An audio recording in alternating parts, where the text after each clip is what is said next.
पाकिस्तान की military high command वो क्या कर रही थी कि हम इसराइल को तस्लीम कर देंगे।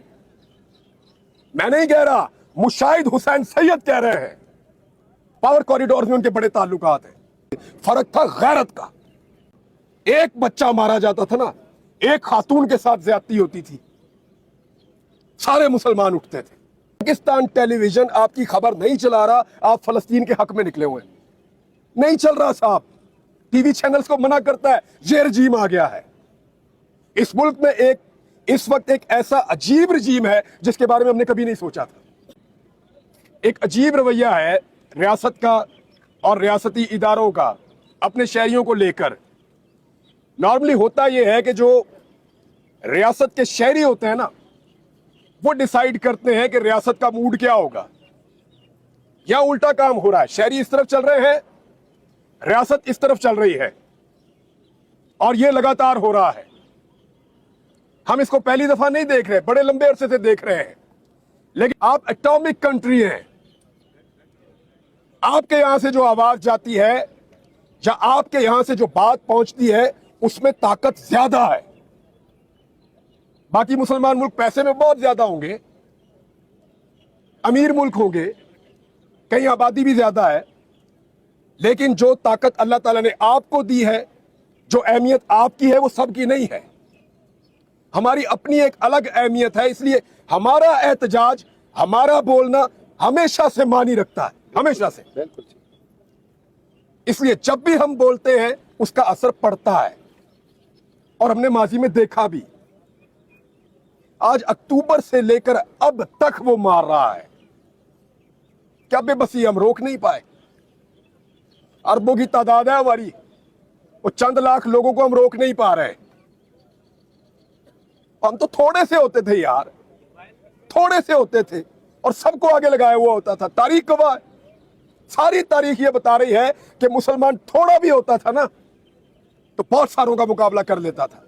रियासतें कांपती थी, लोग डरते थे। फर्क था गैरत का, गैरत का फर्क था।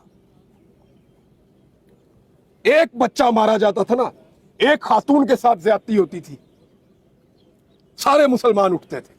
उन्हें पता था वापस आएंगे, बदला लेंगे, नहीं छोड़ेंगे। ये पूछेंगे, हिसाब मांगेंगे, जवाब मांगेंगे, ये हमारे घर तक पहुंचेंगे, ये इस केस को लड़ेंगे, ये पीछे आएंगे। गैरत होती थी। अजीब रजीम आ गया है। मैं आज पाकिस्तान टेलीविजन का डाटा चेक करवा रहा था, आपकी खबर नहीं चलती साहब वहां पे। आपको यकीन आ रहा है, अपनी जिंदगी में आपने ये दिन देखा कि पाकिस्तान टेलीविजन आपकी खबर नहीं चला रहा, आप फलस्तीन के हक में निकले हुए हैं। नहीं चल रहा साहब, टीवी चैनल्स को मना करता है। ये रजीम आ गया है इस मुल्क में। इस वक्त एक ऐसा अजीब रजीम है जिसके बारे में हमने कभी नहीं सोचा था। हमने नहीं सोचा था कि कभी ये हुकूमत ऐसी आएगी जो मना करेगी कि फलस्तीनियों के हक के लिए ना निकलो, इसराइल के खिलाफ आवाज ना उठाओ। क्या ये रियासत तस्लीम कर चुकी है और बता नहीं रही? क्या हमने इसराइल की बालादस्ती तस्लीम कर ली है, या हमने मान लिया कि फलस्तीनी बस अब खत्म हो जाएंगे,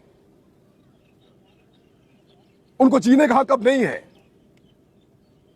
लेकिन कम से कम आवाज तो उठाने दो ना, और कुछ नहीं तो दुनिया को तो बताने दो कि हम क्या चाहते हैं, इस मुल्क के लोग क्या चाहते हैं। उनकी आवाज को खबर चलती जरूर है, मैंने ये चेक किया, खबर चलती है, लेकिन फलस्तीन में क्या हुआ ये बताया जाता है, जी आज इतने शहीद हो गए, बस ये खबर चलती है। खबर ये नहीं चलती कि पाकिस्तानी इसके ऊपर क्या कह रहा है। मुझे अच्छी तरह याद है प्रोमोस बनते थे, मुझे अच्छी तरह याद है स्पेशल सेगमेंट्स होते थे, मुझे अच्छी तरह याद है स्पेशल बुलेटिन्स होते थे, ट्रांसमिशंस होती थी कश्मीर के मामले के ऊपर। साहब हो रही है, आपको बुला रहा है कोई? नहीं हो रहा। कोई आवाज उठाने के लिए तैयार ही नहीं है, कोई बात करने के लिए तैयार ही नहीं है। अभी जब ये कल मैं खबर पढ़ रहा था ना, दिल को अच्छा लग रहा था कि नॉर्वे ने, स्पेन ने, आयरलैंड ने फलस्तीन को तस्लीम किया, लेकिन साथ ही मेरे ख्वाब टूट गए जब मैंने मुशाहिद हुसैन सैयद को सुना कि पाकिस्तान की मिलिट्री हाई कमान वो क्या कर रही थी कि हम इसराइल को तस्लीम कर देंगे। मैं नहीं कह रहा, मुशाहिद हुसैन सैयद कह रहे हैं। पावर कॉरिडोर में उनके बड़े ताल्लुकात हैं, एक्सेप्टेबिलिटी बहुत है। वो कह रहे हैं अलामा राजा नासिर बाज साहब ने कहा है, उन्होंने कहा जनरल बाजवा ने हमें कहा एनडीयू में इसराइल के सफारतखाने के हवाले से, एक तरफ हम ये खबर पढ़ रहे हैं कि वो गोरे गैर मुस्लिम वो फलस्तीन को तस्लीम कर रहे हैं, साथ ही दूसरी खबर अब ये पढ़ रहे हैं कि यहां पाकिस्तान के अंदर जो करता धरता और ताकतवर लोग हैं वो इसराइल को तस्लीम करने की बात कर रहे हैं। दिल ही टूट गया, तकलीफ हुई है। 70 साल हमें यह बताया गया कि फलस्तीन को और कश्मीर को आजादी लेकर देनी है। हमने जब नई बंदूक खरीदी ये सोचकर खरीदी, मैं अपने बाप दादा से आपको बता रहा हूं, जब नई बंदूक खरीदी ये सोचकर खरीदी कि कभी वक्त आया ना तो कश्मीर और फलस्तीन इसके हक के लिए ये इस्तेमाल हो जाए तो अल्लाह हमसे राजी हो जाएगा, हमेशा ये सोचा। लेकिन आज रियासत की क्या पॉलिसी है किसी को समझ आ रही है? मुंह से कहते हैं हम फलस्तीन के साथ खड़े हैं, और जो फलस्तीन के साथ खड़ा है उसको गाड़ी के नीचे भी देते हैं, डंडे से भी मारते हैं, उसको गिरफ्तार भी करते हैं, उसका स्पीकर भी उठाकर ले जाते हैं, ज्यादती कर रहे हैं। लेकिन ये सारी चीजें तारीख में लिखी जा रही हैं, ऐसा नहीं है कि इनसे जान छूट जाएगी।